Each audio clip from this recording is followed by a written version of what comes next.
Good morning, everybody. Welcome to your Rangers Review morning briefing for Friday, the 22nd of May. I'm Derek Clark, and I'm joined this morning by Chris Jack. How goes it, Chris? Not too bad. Almost through another week somehow, but all good. How's yourself? Yep, can't complain. Got to say, sun is shining down here. Looking forward to the weekend. No Rangers action, of course, at the first week of the end of the season until they come back on. Well, God knows when Rangers will return to action. But there's a music festival very near me that's taking place over the weekend. It's back called Neighbourhood Weekend. And I don't know if there's any of you boys that tune in, or girls, of course, that head it down for that. But I think I'll meander along to that on Sunday to kill a bit of time. What about you, Chris? Any plans over the weekend? Trying to find out who the new Rangers manager is going to be. Whether it doesn't really matter what day of the week it is. This story will of course continue to rumble on over the weekend. So I wouldn't be too far from my phone and too far from my laptop. Yeah, everyone's on tenterhooks, aren't they? We just want to know who is going to be the new Rangers boss. And just spoiler alert on today's show, folks, we don't have an announcement. Of course, as Chris touched on in his piece earlier on in the week, we're not expecting an announcement from Rangers this week. It's set to plunder on into next week with regards to that. Before we get stuck into all things Rangers, a quick word as ever for our podcast sponsors, S1 Jobs. If you're looking to hand in your transfer request, head over to S1 Jobs and upload your CV today. There are thousands of jobs across Glasgow, Edinburgh and the surrounding areas. You'll find the one at S1 Jobs. Right, let's talk bit of transfer news, shall we? In Nadim Bajrami, you can see in the title there, Panorama Sport, which is a publication over in Italy, I believe, suggests that there is some interest in Nadim Bajrami. It's fair to say he's had a pretty underwhelming season since arriving from Sassuolo back last summer for around £3.5 million. And according to this publication, there is interest in him from a club back in the Serie A, in Italy's top flights, and also a club from the Bundesliga in Germany. The report claims his departure from Rangers is likely, although that would depend on a suitable offer being submitted. So he made 45 appearances last season, scored 5 goals, 4 assists. But in the main, I think he's been a bit of a flop, Chris, and if Rangers can try and recoup as much of what they paid for him initially, I think that would be the right move. Where do you stand on that? I don't think it'll be the top end of Serie A and the top end of the Bundesliga unfortunately for Nadim. It's just not worked out. He's never looked like being value for money. I feel like I've given him quite a hard time over the course of the season, but I think at times he probably deserved it for a lack of effort at times, a real lack of quality most times. And you think, go back to 12 months or so, when we were speaking a lot about Todd Cantwell, we were speaking a lot about that number 10 area. There was people wanted, also had the Yanis Hadji situation over the summer, and there was so much emphasis on that number 10 role. Rangers had to get it right. They had a bit of time to look in the market, decide where they were going to go and spend their money. They finally got the Bajrami deal done really late on deadline day, if I recall right. And there was a lot of hope and a lot of faith put in him. It's never been repaid. I thought the first couple of weeks there was weekend flashes there. Also scored a couple of goals early on, and after that, never really looked like becoming the key player in this side that Rangers needs him to be. Obviously, he's joined the club at a difficult time. There were a number of issues within that squad. The manager then changes, but I think he's been given more than enough opportunities and more than enough cracks at it to, I think, people have a fairly good idea of what he can do and what he can't do now. Unfortunately, there's too many things on that negative side of the conversation. I think people gave him a wee bit of not a free pass, but gave him a wee bit of a pass at the start, because he was also having to play on that left-hand side at times. It didn't suit him. Yeah. But even then, Rangers were looking for a whole lot more for someone that they invested that amount of money in. I would be surprised if they can get anywhere near that back. If they could, it would be a real success story for the recruitment department. But I would be surprised if they can get anywhere near that back. They just have to try and recoup as much as they can, take their medicine from another failure of a transfer, and then go and reinvest whatever they can get, and put it into a player who's going to offer more, because there's so much room for improvement in that final third. Yeah, I don't think he'll be short of offers. I think he's got a good reputation in the game, Albanian international, of course. His work rate was something that sort of was flagged up when I spoke to the Albanian chap about him when he signed. He says he's not someone that's going to bust a gut defensively and work tremendously hard for the team. And you could tell that at times he just looks disinterested, doesn't he? So he looks like a player. I've said it before. It's in the wrong movie. If Rangers can get him off the books and get his wage off the books as well, then they've done well with regards to that. It's just a signing that hasn't worked, and it's we talked about it yesterday when Stevie and Joshua were on about Niels Coppen, who it's fair to say has come in for a bit of criticism with his recruitment, and that is a player that has been levelled at him as someone that has been unsuccessful, it's fair to say, and that's being kind. But there's a point coming in here. Martin says 3-0 against Celtic when he man-marked McGregor out the game was his best performance. And also the League Cup final, I thought he was decent in nullifying McGregor in that game as well. That aside, you're looking at where else that he's impressed. That goal he scored at Aberdeen. Not much else there, Chris, to be honest. There's not, and you mentioned those two Celtic games. Yes, he did do. You mentioned his work rate there and how he's perhaps not. That's not the strongest part of his game. I think you couldn't level that up in those Old Firm games, but you didn't sign him to be a defensive number 10. You signed him to be a match winner. You signed him to be a player. So yes, in certain games he can maybe sit on McGregor and make life difficult for them, and then that obviously has ramifications for how Celtic play. That's great, but in the other 50 games of the season, you're looking for a guy like that to be the one that's playing passes that are opening up defences, that is scoring goals from different areas, that is producing numbers for the team. His numbers over the season just don't add up compared to what Rangers have paid for him. So I think he looks like one that they will just have to, I say, take their medicine on, move him on. Hopefully, I think as you touched on there, he should still have a decent reputation. Also, Rangers got him off the back of his exploits at the Euros when he scored that historic goal. But it's never really kicked on. He's not had the season that anyone at Ibrox thought he would do or hoped he would do. So they have to try and move him on. I said, and they need to bring someone in. We spoke a wee bit the last couple of weeks about where's this transfer window going to go. They need options in the wide areas, obviously, because Tierney has gone and not coming back. Who knows what's going to happen with Cortez? Another one that can be labelled at the recruitment department so far. But that number 10 role, if indeed the new manager is going to play with a number 10, but attacking wise, middle to front, players that can play those passes, that can assist, that can score goals. Rangers really need a couple of them. Yep, let's get a few points that have caught my eye here. First of all, get to the pressing matter. Neil says, Chris, what's the name of the colour on your wall? See, you're right. He's planning a trip to B&Q or home base this weekend, I think, is Neil.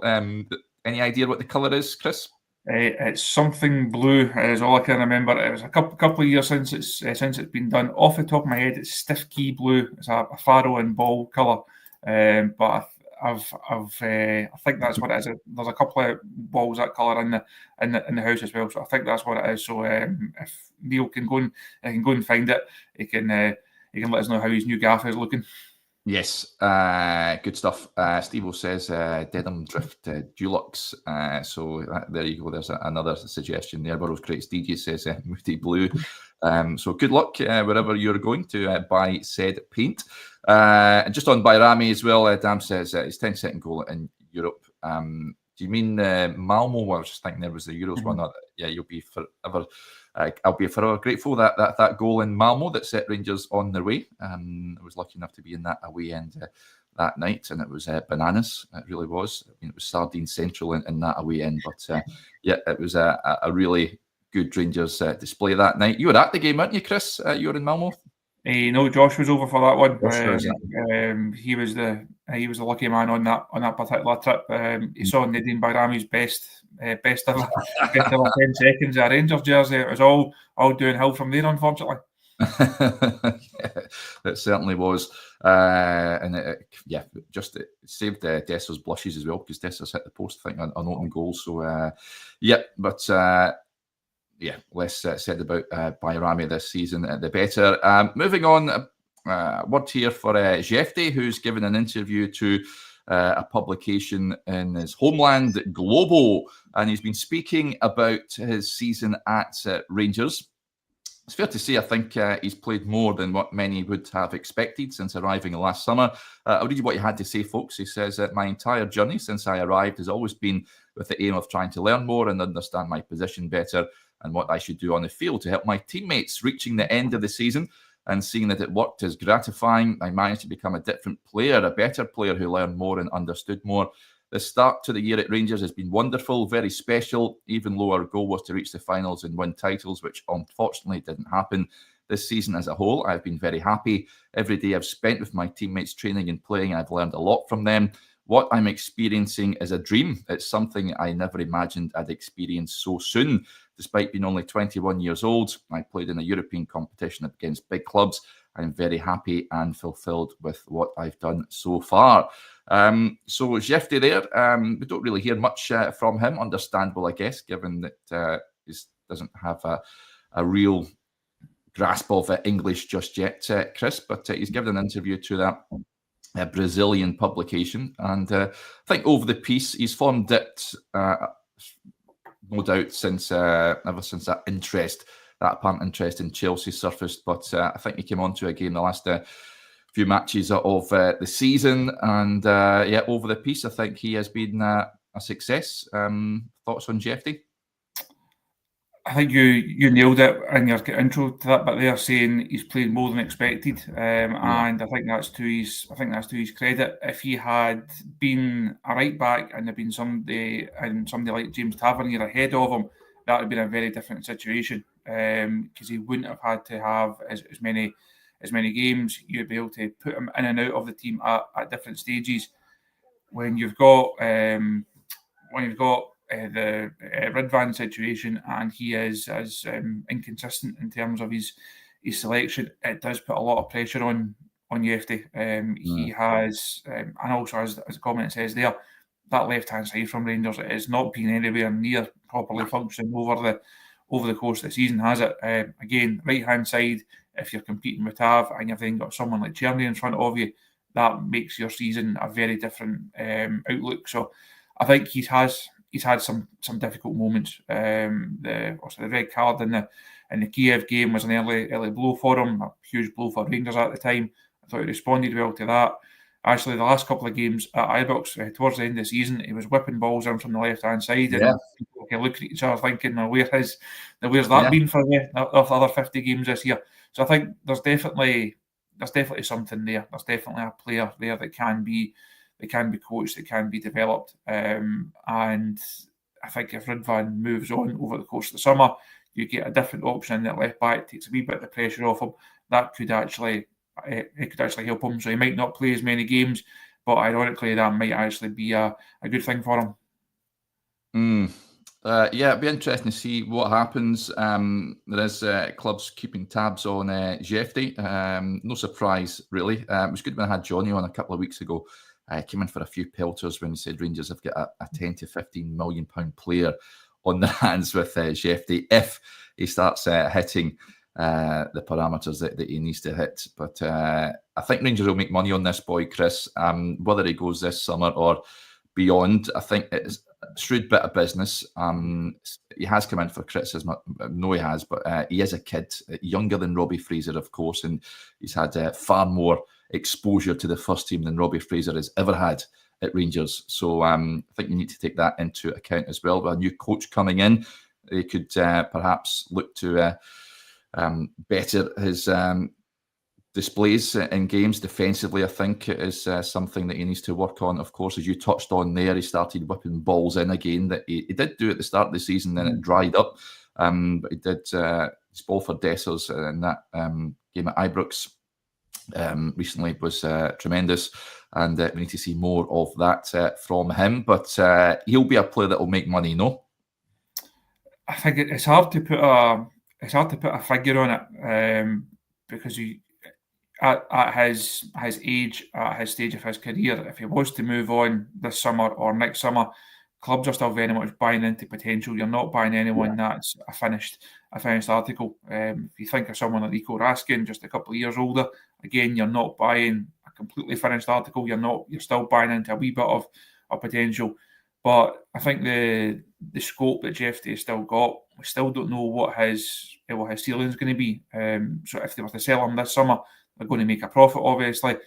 But if you have him for another season and he's potentially in a Rangers side that is challenging or is successful domestically, he can have another European campaign. His value will then increase over the next 12 months. So I don't think there's any need to cash in on him this summer. And it's a case of, well, it's now or never. Other players in the squad, perhaps, but I think you could easily get another 12 months out of him.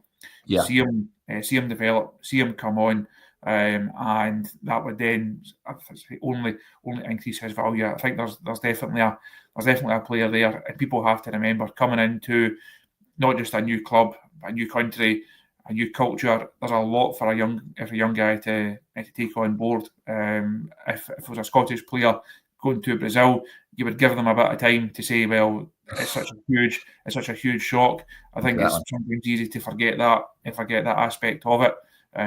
Rangers obviously do what they can do in terms of player liaison and getting people to kind of make them feel as kind of settled both on and off the park. But it is still a big move. There's a lot to consider. Same with man. Same kind of circumstances. It's not easy for these guys to come in and play at a big club in this circumstance, and especially more so in this season where, as we said earlier on, talking about Bajrami, it's not exactly been a great team to come into and a great time to be a Rangers player this season. So there's a lot to unpack in Jefte, but I think there's definitely something there. Yep. Just on Ridvan, I'd be actively looking to move him on this summer. Like many, I'm just sick and tired of him being injured all the time. No disrespect to the lad. I think he's a good player when he's fit. He's just very rarely fit and consistently as well. So if Rangers can move him on, I think that would be the wise move. It's an interesting one as well. Comment from the Gers 56. If Robbie Fraser had not gone on loan in January, he'd have got lots of game time under Fergie. Now, I know he played last night for Livingston. 1-1 draw against Ross County in their playoff final first leg. It'll be interesting to see who goes up from those two. But on Robbie Fraser, of course, Clement did say may live to regret putting him out on loan when he did at the time. I think it was a good move for the player because he should have been put out on loan, incidentally, back in the summer transfer window for me, when I thought he would get a bit of game time, but it wasn't going to be the case. He's a player that I think is just stagnated. He needs to be playing games at his age. Again, bit of a crossroads. I think we say this about Robbie Fraser last season as well. He'll come back from his spell at Livingston. It depends on who the new manager is going to be, whether he fancies him, giving them a shot. But Robbie Fraser, do you see him having much of a chance, Chris? I would have my doubts, I've got to say personally. I don't think he's ripped it up at Livingston by any matter of means. I think that's a decent level for him, incidentally. But I'm not too sure how he's going to make it at Rangers. Your thoughts on that? I think it looks quite a long road for him to travel. If you think what we just spoke about on Jefte there, and him needing a more solid and more steady left back ahead of him, not to make him second choice and demote him, but someone who can really challenge him, and you think get a real bit of competition there rather than having to play Jefte because Ridvan's not available for most of the season. that player is not going to be Robbie Fraser. Like, he's not going to be the one that's going to immediately come in and be the challenge that Jefte needs. He's going to be the guy that's challenging. So I think he had to move on in January. He was not. I know the comment said that he would have got some game time under Barry, but you're still talking 20 minutes here and there and being involved in squads and not getting off the bench. He had to go and play.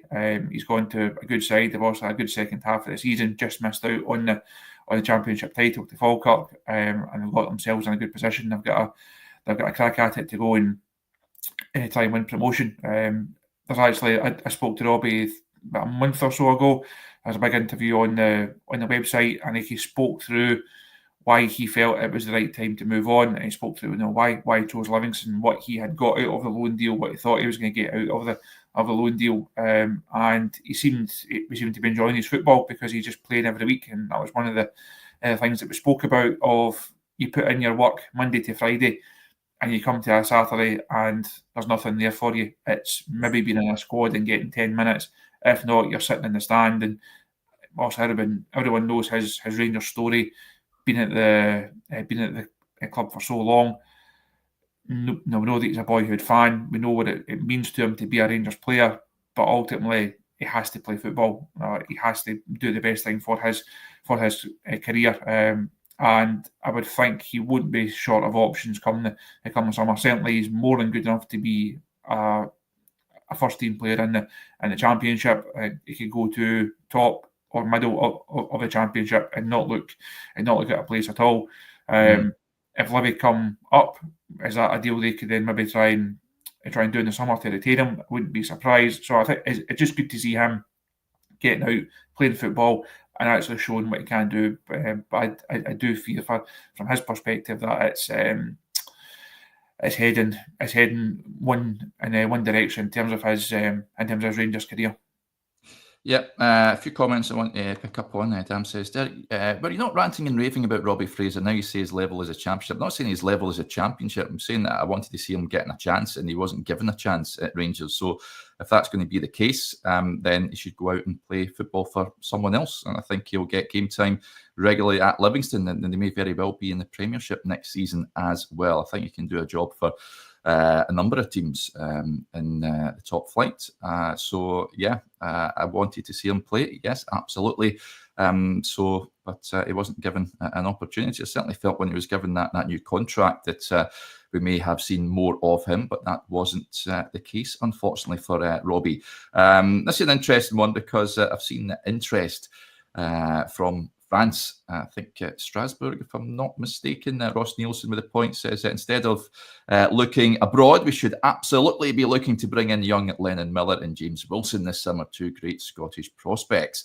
Lennon Miller apparently subject of a €9 million bid. I'm not too sure if the club have bid that yet, but reports in France suggest I think that Strasbourg are keen to test Motherwell's resolve. That's roughly about £7 million, which would be fantastic business for Motherwell.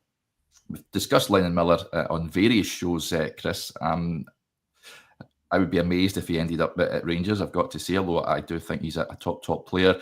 James Wilson, fan of as well, recently made his Scotland debut. I think if Hearts can keep hold of him next season, they'll have done well. Yeah, by all accounts, I'd be all over a lad like James Wilson. Lennon Miller, though, I think would be... I don't see that one happening. What's your thoughts on that?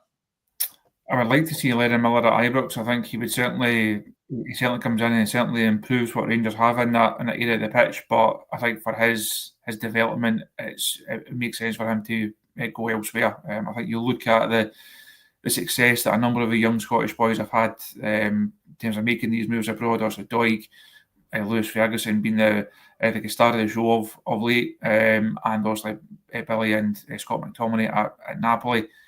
It's really good to see these guys going and playing in different leagues and getting those experiences. And I think Lennon Miller will head down that road as well. It's a really good season. It's time to move on. It's time for Motherwell to cash in on their asset. He picked up the PFA Young Player of the Year award, and he was voted the Football Writers Young Player of the Year this week as well. He was actually up in Dingwall, obviously, for the game on Sunday, so played played in Dingwall, got himself changed, come straight down the road, and still made it to the writers' dinner on Sunday night to pick up his award in person. I think that says quite a lot about him as a guy as well. It seems to be a really level-headed young guy.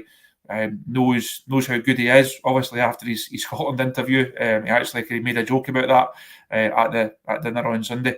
But it's a fair play to him for making that effort to come down and pick up that award in person. It's not going to be the last individual plaudit that he picks up over the course of the year, and really interested to see what Motherwell can actually get. I'd have thought 4-5 would have been where they would be aiming. If they can get any more than that, then it's a terrific bit of business.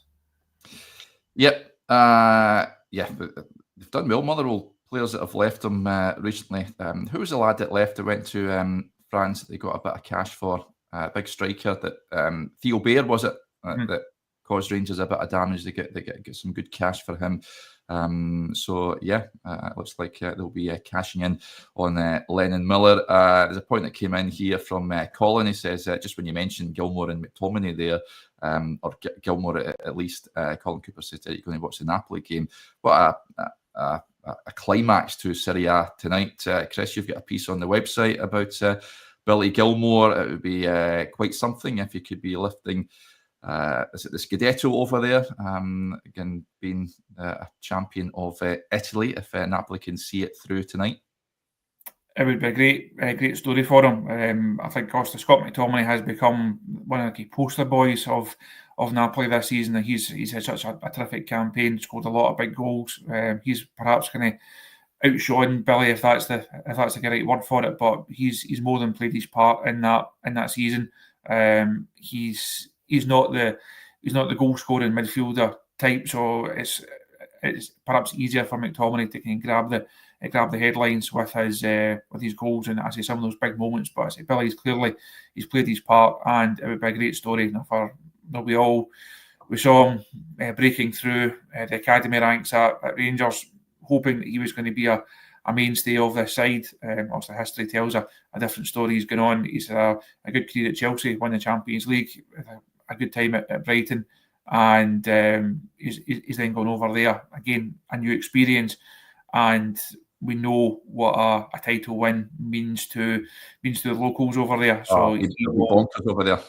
His place in the history of that club and that city would be secured if he's going to be part of that title winning squad tonight. So as you say, the piece on the website that charts his early days coming through at schoolboy level, how he established himself at Rangers, and that move to Chelsea.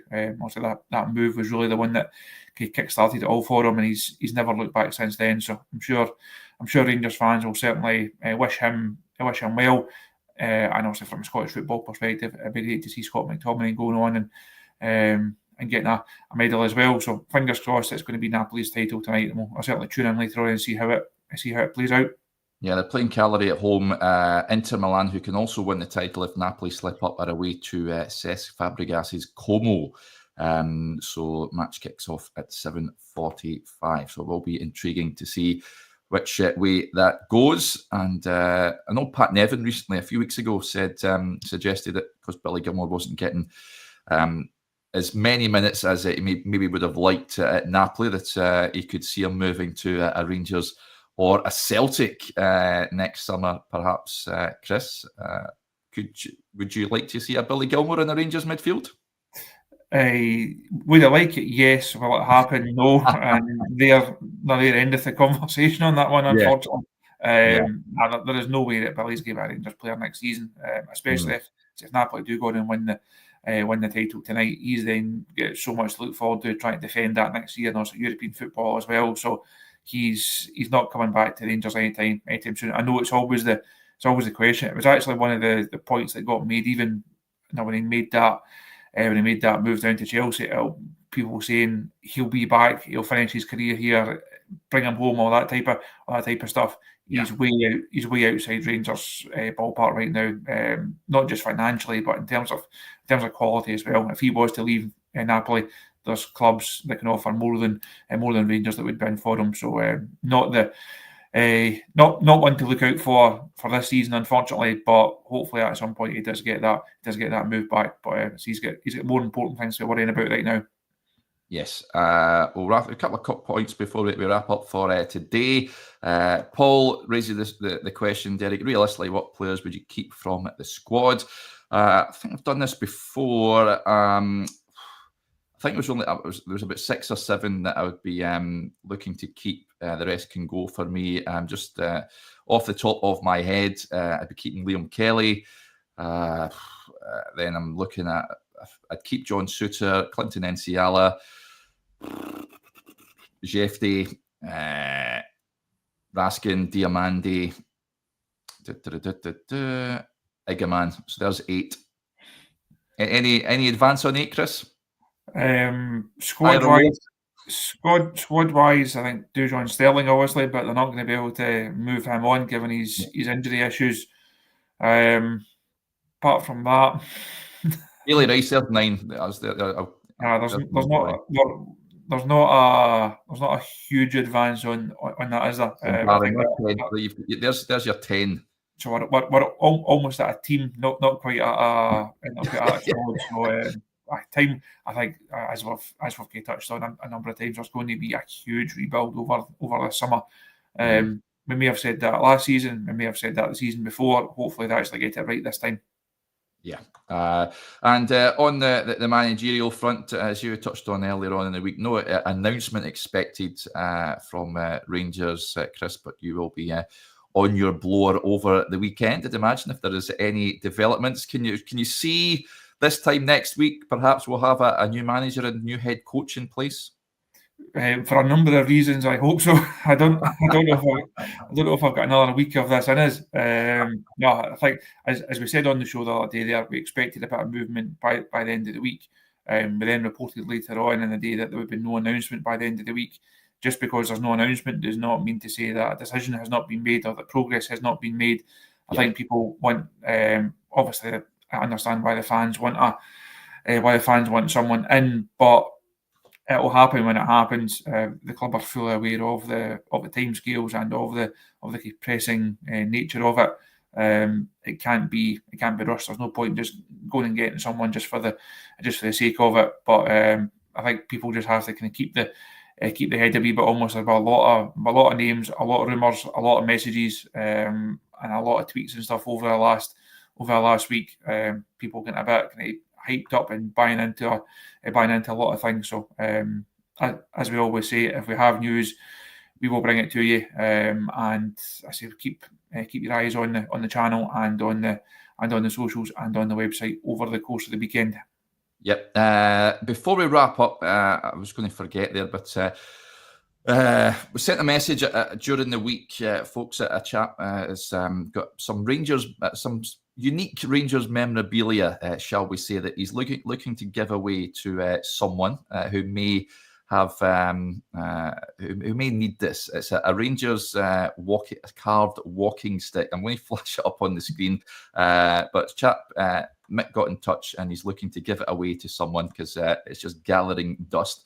I'll take off the S1 Jobs banner. So if you scroll in there, it's a walking stick with the Rangers logo on it, as well as a saltire and a bottle of Buckfast as well. So if you're a big fan of all those things, then please get in touch. You can DM us on Twitter if you want, or myself. Get in touch with me. You can get in touch with us on Instagram as well, folks, if you want to be if you want to receive this wonderfully carved walking stick, then please get in touch and we'll get it sent out to you. Don't have any need for that at this moment in time, Chris, do you? Thankfully not. No, you could probably just post it up to Organ Away. They could probably use it. People could put it to good use over the course of next season if there's no takers on the review.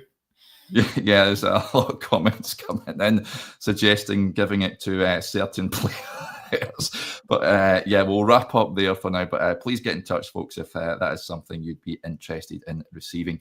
Right, big thank you to Chris, as ever, and thank you to you all for tuning in to the show over the course of the programme, of course, and over the week. Make sure, as Chris said, that you're subscribed to the channel, to the website.